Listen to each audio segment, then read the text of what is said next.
不会是哪儿来的野种吧？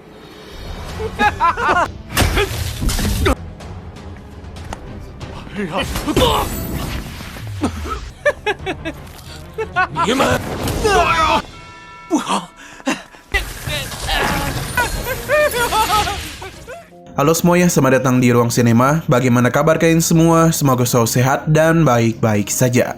Sesuai jadwal, jadi pada hari ini kita akan kembali melanjutkan series Donghua Martial Master episode terbaru, yang mana ini adalah episode yang ke-439 sampai 440. Namun sebelum kita mulai, lebih baik kita lihat lagi apa saja yang telah terjadi pada episode sebelumnya. Di minggu kemarin, Qin Chen yang diremehkan berhasil membungkam semua orang karena dia itu telah berhasil menyelesaikan pil yang diminta oleh tetua Huang Fu. Tidak tanggung-tanggung, Qin Chen itu membentuk pil sempurna dan legendaris. Jin Zhao yang tidak terima mencoba memberikan fitnah kepada Qin Chen. Dan hal apa saja yang telah dia lakukan kepada dirinya. Dengan santuinya, Qin Chen memperlihatkan kepada para tetua mengenai apa yang sebenarnya terjadi. Mengetahui hal itu, tetua Huang Fu pun menjadi sangat kecewa. Ia berjanji akan mengurus masalah ini. Tapi sebelum itu, dirinya mengundang Qin Chen untuk menjadi tetua di pavilionnya. Qin Chen sebenarnya tertarik asalkan posisi putra suci Jin Zhao dicopot dan diberikan kepadanya. Berhubung itu bukanlah tanggung jawabnya, maka tetua Huang Fu akan melaporkan hal itu dulu kepada pemimpin mereka. Setelah semua itu, Qin Chen dan para tetua mulai pergi ke kediaman dari tetua Jiao. Di sana juga ada tetua Daji yang memberitahu kalau sekarang dirinya adalah pelayan baru dari Qin Chen. Sekarang kita akan melanjutkan episode terbarunya. Masih di kediaman dari tetua Jiao. Di sana mereka sedang membahas mengenai ketertarikan Qin Chen menjadi putra suci. Tetua Jiao mencoba menanyakan kepastiannya. Qin Chen membenarkan hal itu, hanya saja tetua Jiao menjelaskan kalau menjadi putra suci Pavilion Pil membutuhkan persetujuan dari tetua Pavilion dan juga membutuhkan rekomendasi dari wakil ketua ataupun guru. Berhubung beberapa waktu lalu Junior Lu terkena masalah, maka dia itu hanya memiliki gelar guru kosong saja. Xing Feng merasa ini adalah kesempatan yang bagus. Tapi saat ini guru mereka sedang mencurigai Junior Lu dan adik seperguruannya yang terpuruk, sebab dia itu telah dihabisi. Hal ini tentu saja membuat mereka terkejut. Apalagi ternyata semua itu masih berhubungan dengan keluarga Zuo. Junior Lu baru saja meninggoy, jadi jika mereka langsung meminta posisi putra suci kepada guru mereka, maka bisa saja guru mereka memiliki kecurigaan terhadap semua ini. Xing Feng hanya bisa terdiam saja. Sedangkan untuk Qin Chen berterima kasih atas kejujuran tetua Jiao. Namun Qin Chen sudah membulatkan tekadnya menjadi putra suci. Jadi setelah masalah Junior Lu selesai, Qin Chen berharap tetua Jiao mau membantunya. Lu Shidi Shen Yun并非一，结果陆师弟刚死。不过本少心意已决。 Setelah semua itu, Qin Chen dan yang lainnya pun mulai pergi dari kediaman tetua Jiao. Di sana, Qin Chen mengajak mereka untuk pergi ke kediaman dari keluarga Zuo. Kita pun dibawa ke pasar dari kota Dandao. Terlihat kalau tempat ini sangatlah ramai. Banyak orang yang berjualan berbagai macam benda, mulai dari pil dan yang lainnya. Qin Chen dan yang lainnya terus melanjutkan perjalanan. Sampai pada akhirnya kita pun dibawa ke sebuah tempat yang mana tidak ada satupun pelanggan yang memasuki tempat itu. Padahal orang-orang di pasar sangatlah banyak, namun tidak ada satupun yang tertarik kemari.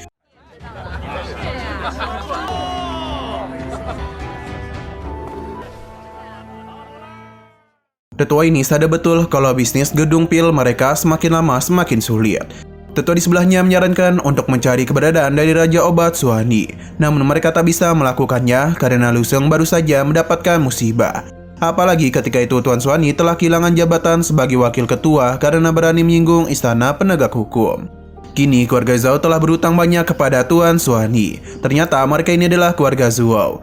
Sebenarnya kejadian yang menimpa putra suci merupakan kecelakaan, apalagi tetua ini mendapatkan beberapa informasi. Tidak lama kemudian, Qin Chen dan yang lainnya pun tiba. Keluarga Zhao yang sudah lama tidak ada pelanggan menyambut mereka dengan sangat gembira. Bahkan pemimpin keluarga secara langsung membimbing mereka untuk masuk. Sepertinya mereka belum sadar kalau ada Xing Feng di sana. Di saat pemimpin ini melihat ke arahnya, ia pun merasa ada yang tidak asing. Pada akhirnya pemimpin itu pun sadar kalau pria tua di hadapannya adalah putranya. Xing Feng mulai memanggilnya ayah dan reuni yang menyedihkan pun terjadi. Hal ini satu wajar karena Xing Feng sudah lama tidak pulang. Bahkan para tetua juga tidak percaya kalau dia akan datang kemari. 不知客人想，风儿，您是？你真的是清风？ Meskipun senang anaknya kembali, namun ayahnya langsung takut. karena bisa saja orang-orang yang jahat kepadanya mengetahui keberadaan putranya. Xing Feng menenangkan ayahnya, belum sempat menjelaskan sesuatu pun terjadi yang mana ada beberapa orang yang bertindak kejam kepada keluarga Zhuo. Pria itu ternyata adalah Huang Huan. Pemimpin Zhou menanyakan tujuannya kemari, dan sombongnya Huang Huan pun menggeser pemimpin Zhou. Ia pun memberitahu kalau selama 3 hari pemimpin Zhou tidak setuju dengan tawaran yang diberikan, maka jangan salahkannya jika keluarga Huang melancarkan serangan kemari. Tetua ini memintanya untuk tidak berani seperti itu, karena keluarga Zhou masih memiliki hubungan dengan Papillon Pill. Huang Huan hanya tertawa sebab mereka telah mencelakai Raja Xuani. Bahkan putra suci Lu juga harus ikut terlibat. Jadi dia meminta mereka untuk sadar kalau Papillon Pill sudah tidak menganggap mereka. Huang Huan meminta untuk menyerahkan gedung Pil karena jika tidak seluruh keluarga Zhou akan dirinya musnahkan. Tetua ini tahu betul kalau kala itu keluarga Huang lah yang memberikan fitnah kepada keluarga Zhou. Padahal pelaku yang menghabisi putra suci adalah keluarga Huang. Huang Huan tidak peduli karena alasan putra suci pergi adalah permintaan dari keluarga Zhou. Jadi mereka tidak akan bisa mengelak dari kejadian itu. Huang Huan kembali memberitahu kalau dalam 3 hari mereka tidak kunjung memberikan gedung Pil ini, maka keluarga Huang akan menghabisi seluruh anggota keluarga Zhuo. 否则就等着灭门吧。还有脸提当个关系？生死的其实是你皇而去，你卓家3天内地狱。 Dato' Daji menanyakan apa yang harus mereka lakukan. Qin Chen memintanya untuk melihat dulu. Sedangkan Xing Feng yang tidak tahu apa-apa menanyakan kepada ayahnya mengenai apa yang sebenarnya terjadi. Mendengar kata ayah, Huang Huan pun penasaran sejak kapan tetua Zhuo memiliki anak lagi. Dia pun mulai memperhatikan Xing Feng dan menduga kalau dia itu adalah anak haram. Huang Huan pun mentertawakan semua ini. Melihat mereka yang mentertawakan dirinya tentu saja membuat Xing Feng sangat marah. Ia pun langsung saja melancarkan serangan kepada Huang Huan. Namun sayang sekali serangan itu masih mampu ditahan olehnya, bahkan menyebabkan Xing Feng termundur. 不会是哪儿来的野种吧？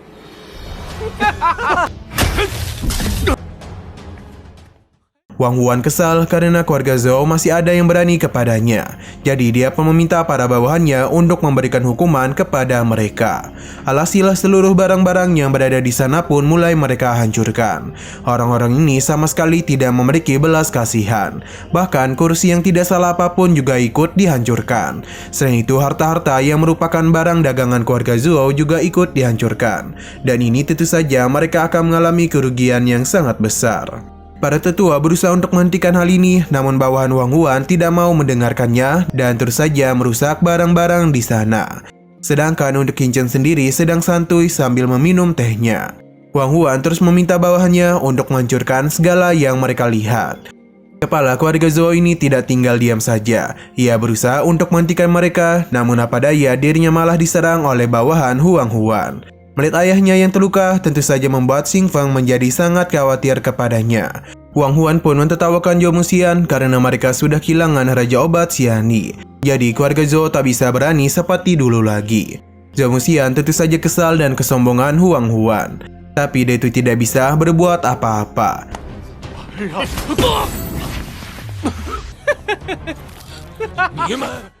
Sampai pada akhirnya, Qin Chen pun memberikan tepuk tangan kepada Huang Huan. Sebenarnya sejak tadi dia itu sedang menunggu apakah orang-orang ini bisa memberikan informasi kepadanya. Namun ternyata Huang Huan dan bawahannya hanyalah beberapa orang yang tidak berguna saja. Padahal itu agak membuat Huang Huan kesal. Zhou Muxian pun memberitahu kalau pemuda ini adalah pengurus keluarga Huang di kota Dandao. Jadi dia meminta Qin Chen untuk tidak gegabah. Qin Chen meminta Zhou Muxian untuk tidak usah khawatir, sebab keluarga Zhou akan baik-baik saja. Ia bahkan berjanji penderitaan yang selama ini mereka rasakan akan segera berakhir. Qin Chen pun memberitahu kalau kepala keluarga Huang harus segera kemari untuk meminta maaf dan juga mengganti rugi semua yang telah mereka rusak. Perkataan Qin Chen malah ditertawakan oleh Huang Huan. Dia yang menganggap remeh Qin Chen mulai memberikan perintah kepada para bawahannya untuk segera menyerang Qin Chen. Dalam pertarungan singkat itu, Qin Chen dan mudah menahan pria ini dan juga mementalkannya. 不知天高地厚。 Melihat apa yang terjadi kembali membuat Huang Huan kesal karena Qin Chen itu sudah berani menyentuh anggota keluarga Huang. Maka dia pun berjanji akan menghabisinya. Sesaat kemudian para bawahan Huang Huan pun kembali berdatangan. Ia meminta mereka untuk tidak melamun sebab Qin Chen harus segera ditangkap. Kedua bawahannya pun paham dan bersiap untuk melancarkan serangan. Qingchen meminta Tetua Daji untuk melindunginya karena bagaimanapun dia adalah pengawalnya. Tetua Daji paham dan saat juga dirinya pun mulai menciptakan sebuah ruang hampa yang menghentikan serangan dua pengawal itu. Ia juga dan mudah mementalkan mereka. Wang Huan yang sadar dirinya sedang tidak baik-baik saja memutuskan untuk melarikan diri. Namun Tetua Daji tentu tidak membiarkan hal ini terjadi. Ia pun memberikan tekanan kuat yang berhasil menjatuhkan Huang Huan. Tidak berhenti sampai di situ saja. Ia juga mengikatnya agar tidak bisa kemana-mana lagi.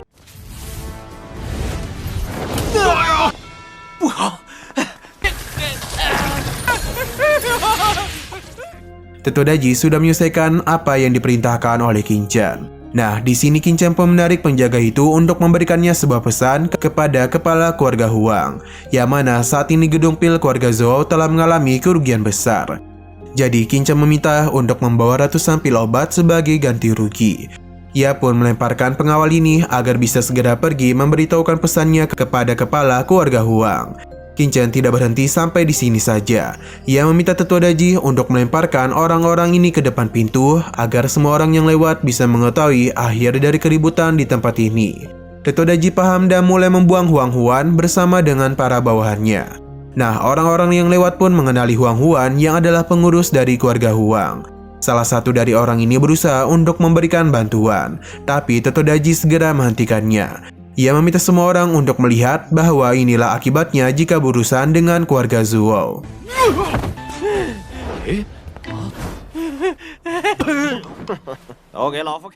Kembali ke dalam, yang mana Musian meminta anaknya untuk segera pergi dari tempat ini karena dia takut hal buruk akan terjadi kepadanya. Qingchen meminta untuk tidak usah khawatir karena dirinya lah yang akan membereskan semua masalah ini. Xing Feng meyakinkan keluarganya karena dengan kehadiran Qingchen, maka keluarga Huang tidak akan mungkin berani lagi kepada mereka.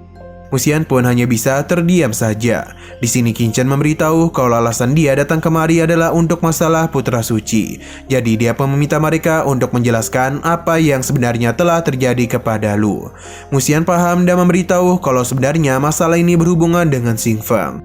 Keluarga Huang sempat memberikan bantuan kepada mereka. Dan dalam beberapa tahun terakhir, Raja Obat Suani pergi untuk membina Lu Shengji sebagai Putra Suci. Karena terlalu banyak bekerja, kondisi tubuhnya pun menjadi semakin buruk dari hari ke hari.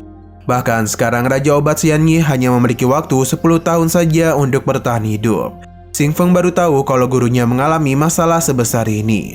Musian pun sadar betul kalau keluarga Zhou-nya telah banyak membuat kesalahan. Jadi mereka mencoba untuk membantu dengan mencari cara untuk memperpanjang umur.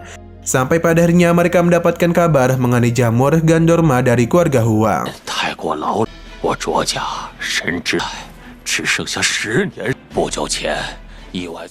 Tapi sayang sekali episode pada hari ini pun harus bersambung dulu. Namun sebelum kita akhiri, seperti biasa kita akan melihat preview bagian selanjutnya. Yang mana Qingchen merasa setelah Lu Shengji mengetahui tentang jamur itu, dia pun pergi untuk mencarinya. Akan tetapi saat itu telah terjadi sebuah tragedi.